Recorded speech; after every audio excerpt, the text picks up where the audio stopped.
বকুলতলা নামক এক গ্রাম ছিল। সেই গ্রামের মাঠের মধ্যে রাস্তার পাশে ছিল তেঁতুল গাছ। বকুলতলা গ্রামে ঢুকতেই তেঁতুল গাছটা সামনে বাঁধে।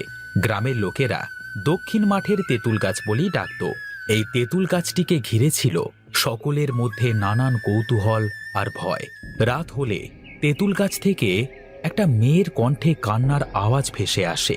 আবার মাঝে মাঝে দিনের বেলাতেও হঠাৎ হঠাৎ তেঁতুল গাছে আগুন ধরে যায়। এইদিকে গ্রামের লোকজন অনেক ভয় পেয়ে যায়, আর রাতের বেলায় তেঁতুল গাছ তলা দিয়ে কেউ যেত না। একদিন রাতে, হে কতদিন পর আজ একটা বড় মাছ কিনতে পারলাম। ওরে বাবা, যাই যাই, তাড়াতাড়ি মাছটাকে নিয়ে বাড়িতে যাই। ওরে বাবা, কতদিন হলো বড় মাছের ঝোল দিয়ে ভাত খাওয়া হয় না। ও কি স্বাদ! বড় মাছ কিনতে পারায় অনেক খুশি হয়। খুশিতে খুশিতে বাড়ির দিকে আসছিল। তার মনেই ছিল না তেঁতুল গাছের কথা। গোপাল হাঁটতে হাঁটতে তেঁতুল গাছের কাছাকাছি আসতেই হঠাৎ তেঁতুল গাছের কথা মনে পড়ে যায়, আর সে থমকে দাঁড়ায়। এই রে, এই সামনেই তো সেই ভয়ঙ্কর তেঁতুল গাছটা। এখন কি করব? তারপর আমার হাতে আবার এরকম মাছ। শুনেছি পেতনিদের নাকি মাছ খেতে অনেক পছন্দ। হায় হায় হায় হায়, আমি এখন কি করব? না না, মনে সাহস রাখতে হবে। এগিয়ে যাই, যা হয় দেখা যাবে। গোপাল মনে সাহস নিয়ে হাঁটছিল। হাঁটতে হাঁটতে তেঁতুল গাছের নিচে যেতেই গোপালের কানে এলো একটা শব্দ। এই গোপাল, মাছটা নিয়ে যা।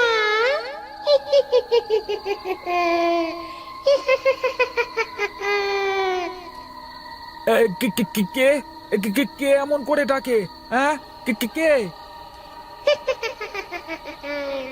আমি রে, আমি। এই দিকে তাকা, আমি গাছের ডালে বসে আছি।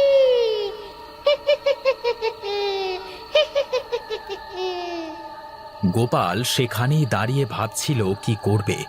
গোপাল ভয় পেলেও মনে মনে সাহস জুগিয়ে ভাবে, শুনেছি পেতনি পেছন থেকে ডাকলে তার দিকে না তাকানো পর্যন্ত সে কিছুই করতে পারে না। হ্যাঁ হ্যাঁ, আমি পেছন দিকে তাকাবো না। যাই যাই যাই যাই, সামনের দিকে যাই। ওরে বাবা! গোপাল পেছনের দিকে না তাকিয়ে সামনের দিকে হাঁটতে থাকে। কিন্তু তেঁতুল গাছে থাকা আত্মাটি চিৎকার করতে করতে বলে, তোর মায়ের দুধের জোর আছে গোপাল, তাই আজ তুই বেঁচে গেলি। তুই বেঁচে গেলি গোপাল, বেঁচে গেলি।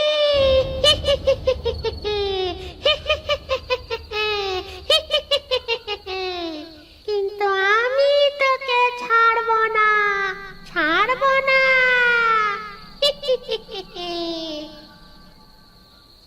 এদিকে গোপাল হাঁটতে হাঁটতে বাড়িতে চলে আসে। তারপর দরজায় জোরে জোরে হাত দিয়ে ধাক্কাতে থাকে।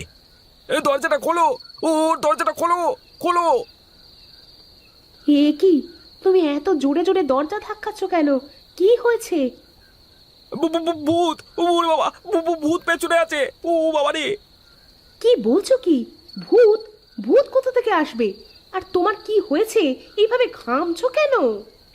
গোপাল কোনো কথা না বলে তাড়াহুড়ো করে ঘরের মধ্যে ঢুকে বিছানায় গিয়ে বসে। বিমলা গোপালের এমন রূপ দেখে হতবাক হয়ে যায়। সে গোপালের পাশে গিয়ে বসে বলে, ওগো, তোমার কি হয়েছে বলো তো? আমাকে আমাকে এক গ্লাস জল দাও তো। ওরে বাবা, আমার খুব জল তৃষ্ণা পেয়েছে। ঠিক আছে, বসো বসো, আমি নিয়ে আসছি।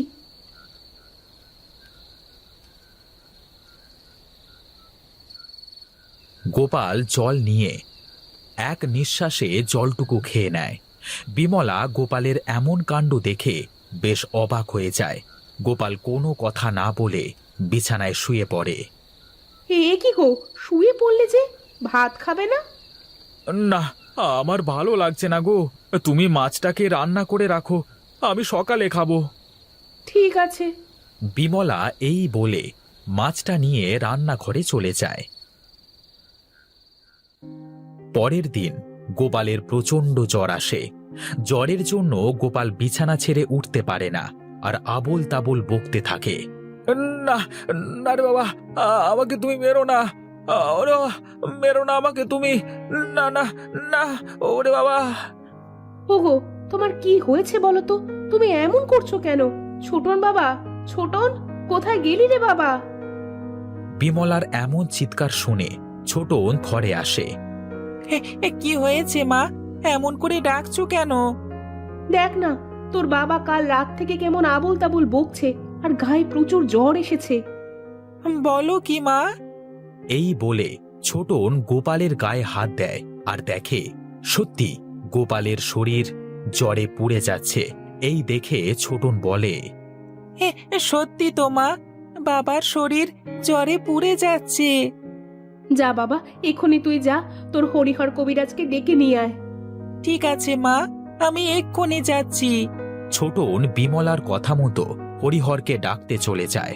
গোপালের জ্বরের খবর গ্রামের মানুষের মুখে মুখে হয়ে যায়। এক একজন এক এক রকম মন্তব্য করতে শুরু করে। বলো কি তুমি, গোপাল দাদা তাহলে রাতে ভয় পেয়েছে?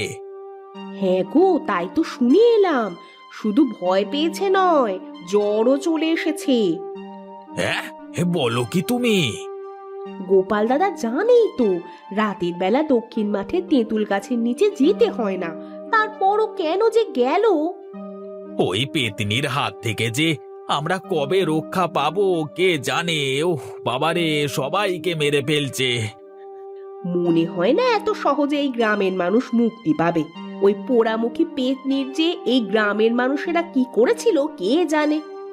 চুপ করো, চুপ করো, ওর নাম মুখে নিও না। বলা তো যায় না কোন গাছে এখন বসে আমাদের কথা শুনছে। ওরে বাবা। তা তুমি ঠিকই বলেছ। এদিকে হরিহর এসে গোপালকে পরীক্ষা নিরীক্ষা করে বলে, এই জ্বর কোনো সাধারণ জ্বর নয়, ওর উপর কোনো আত্মার নজর পড়েছে। হায় হায়, এখন আমার স্বামীর কি হবে? আমার স্বামীকে কি আমি বাঁচাতে পারবো না? তুমি কান্না করো না মা, আমি তো আছি। আমি বাবাকে কিছুই হতে দেব না।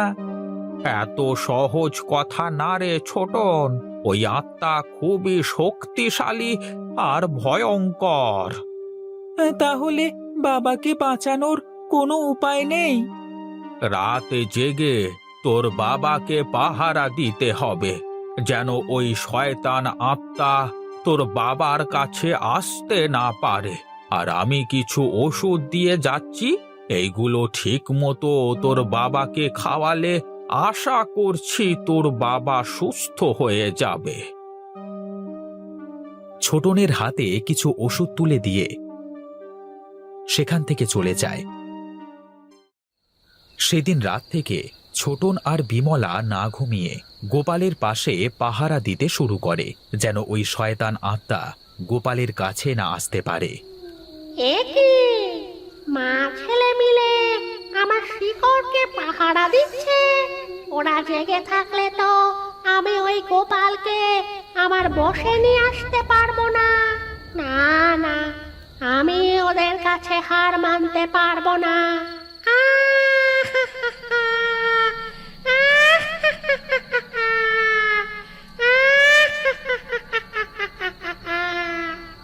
আত্মার কান্নার আওয়াজ শুনে বিমলা বলে, ছোটন বাবা, সাবধানে থাকিস।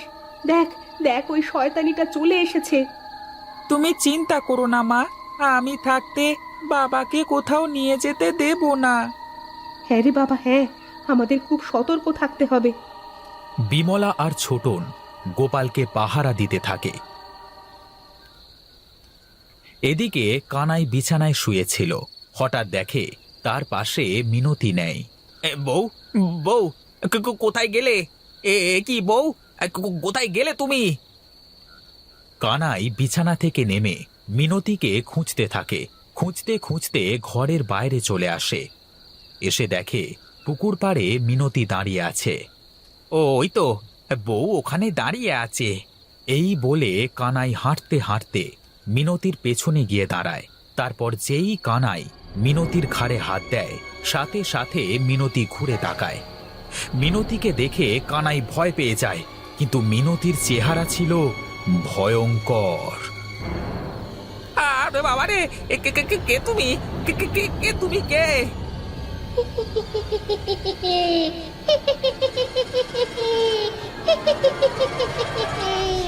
কিরে কানাই, কেমন আছিস? এ কি বউ, তোমার এমন চেহারা হলো কেমন করে? ওরে বাবা!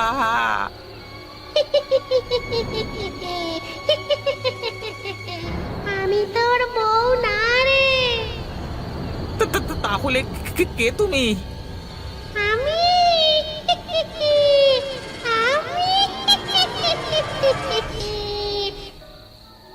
হাসতে হাসতে মিনতি কানাইয়ের গলা ধরে উঁচু করে ফেলে। কানাই বাঁচবার জন্য ছটফট করতে থাকে, কিন্তু মিনতি রূপী মায়াবিনী কানাইকে কিছুতেই ছাড়ে না। আমাকে ছেড়ে দাও, ওরে বাবা, আমাকে ছেড়ে দাও, লাগছে, ছেড়ে দাও আমাকে।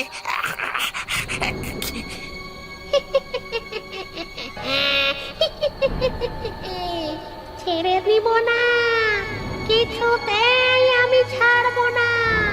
আমার সামনে যে একবার পড়ে, আমি তাকে বাঁচতে দিই না।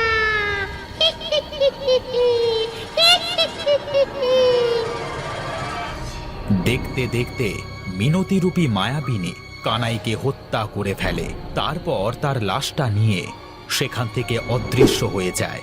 পরের দিন সকালে মিনতি আর কানাইয়ের মরদেহ দক্ষিণ মাঠের তেঁতুল গাছে ঝুলতে দেখা যায়। এই দেখে গ্রামের মানুষের মধ্যে আরো বেশি ভয়ের সৃষ্টি হয়। গ্রামের মানুষ কি যে করবে তা ভেবে পাচ্ছিল না। এমন ঘটনা দেখবার পর থেকে রাতে কেউ আর ঘর থেকে বের হতে সাহস পাচ্ছিল না। সন্ধ্যার পর গ্রামের মানুষ ঘরে চলে যেত। রাস্তাঘাট দেখে মনে হতো এই গ্রামে কোনো মানুষ বাস করে না। গ্রামের এমন অবস্থা দেখে গ্রামের মানুষ সকলে মিলে একটা আলোচনা সভা ডাকে। সেখানে গ্রামের সকলে হাজির হয়। এইভাবে ভয়ে ভয়ে আর কতদিন থাকা যায়? হ্যাঁ, দিন দিন গ্রামের যা অবস্থা হচ্ছে তাতে গ্রাম তো মানুষ শূন্য হয়ে পড়বে। না, এ হতে দেওয়া যাবে না। কিন্তু কি করবেন কর্তা বাবু, ভূত প্রেতের সাথে তো আর মারামারি করা যায় না। মারামারি করা যায় না, কিন্তু বন্দি তো করা যায়। আমরা যদি ভালো কোনো তান্ত্রিক নিয়ে আসি তাহলে মনে হয় ওই শয়তান প্রেতাত্মাকে বন্দি করা সম্ভব হবে। সে চেষ্টা তো আর কম হলো না। যে শোনে দক্ষিণ মাঠের তেঁতুল গাছের কথা সেই তো ভয় পালিয়ে যায়। তাই বলে তো হাল ছেড়ে দিলে চলবে না। গোপাল, তুই ঠিকই বলেছিস। তাহলে আর কি, সকলে যে যার মতো সাবধানে থাকো আর ভালো তান্ত্রিকের খোঁজ করো। তবে সাবধান, ওই শয়তানটা যেন না জানে। গোপাল বাড়িতে ফিরে আসে। বাড়িতে ফিরে আসবার সাথে সাথে বিমলা বলে, ওগো, কোনো উপায় কি হলো ওই পেতনিটাকে গ্রাম ছাড়া করার? না গো, গ্রামের কর্তাবাবুও তো কোনো ব্যবস্থা করতে পারলো না। বাবা ছোটন, তুই এসেছিস? যা তো বাবা, মাঠ থেকে গরু নিয়ে আয় তো। এই বিকেল বেলায় তুমি ওকে মাঠে পাঠাচ্ছ বউ?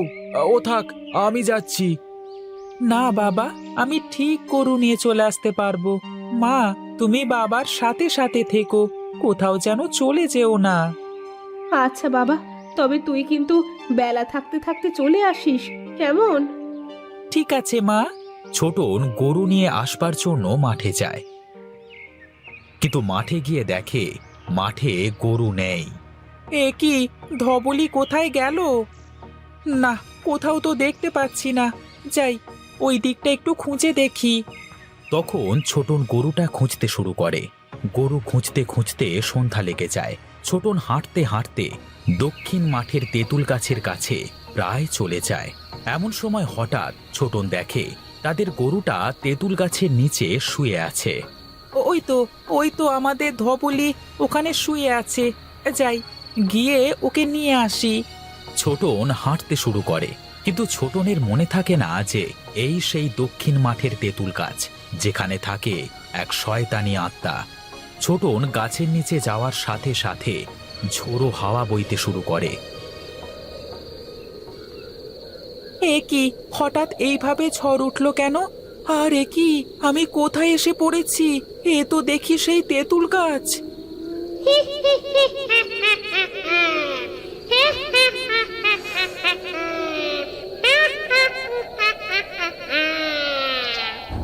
ঝোড়ো হাওয়ার সাথে শয়তান আত্মার অট্টহাসির শব্দে গরু সেখান থেকে ভয়ে পালিয়ে যায়, কিন্তু ছোটন সেখান থেকে পালাতে পারে না, সেখানেই দাঁড়িয়ে থাকে। কে কে কে এমন করে হাসছে? কে?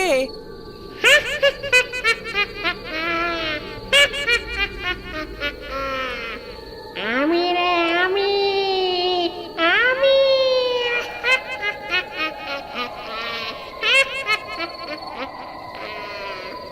তেঁতুল গাছের দিকে তাকায়, তখন দেখতে পায় তেঁতুল গাছের ডালে একটা সাদা শাড়ি পরা মেয়ে বসে আছে।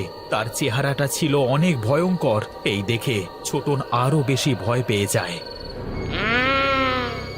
আয়, আয় আমার কাছে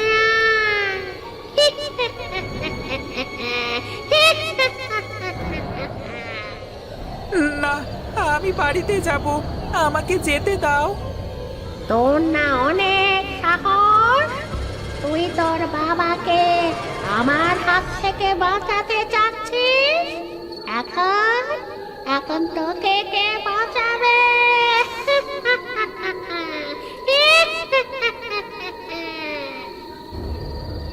আমি বাঁচাবো। কে কে তুই? আর এখানে কি করতে এসেছিস? আমি থাকতে তুই এই ছেলেটাকে কিছুই করতে পারবি না। আমি হলাম তান্ত্রিক ভৈরব। তোর জীবনের মায়া থাকলে এখান থেকে পালা, আমার সাথে লাগতে আসিস না, জান নিয়ে ফিরতে পারবি না।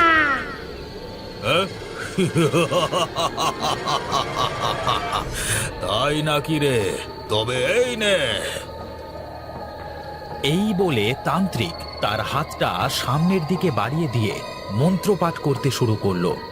কিছুক্ষণের মধ্যে একটা আগুনের গোলা তান্ত্রিকের হাতের উপর সৃষ্টি হয়। তান্ত্রিক সেই আগুনের গোলা গাছের দিকে ছুঁড়ে দেয়, সাথে সাথে গাছে আগুন লেগে যায় আর আত্মাটি বাঁচবার জন্য চিৎকার করতে থাকে। না, না, আমি মরতে পারি না, আমি তোকে ছাড়বো না ভৈরব, না, না।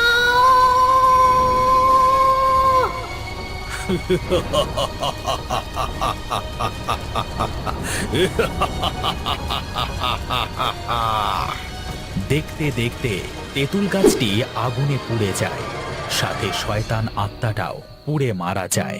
এরপর থেকে ভৈরব তান্ত্রিক পোড়া তেঁতুল গাছের নিচে বসে ধ্যান করতে শুরু করে। গ্রামের লোকেরা এই সব ঘটনার কথা জানবার পর থেকে যে যার সমস্যার কথা তান্ত্রিক ভৈরবের কাছে এসে বলতে তান্ত্রিক ভৈরব তার সাধ্য মতো গ্রামের সকল মানুষের উপকার করতে শুরু করে।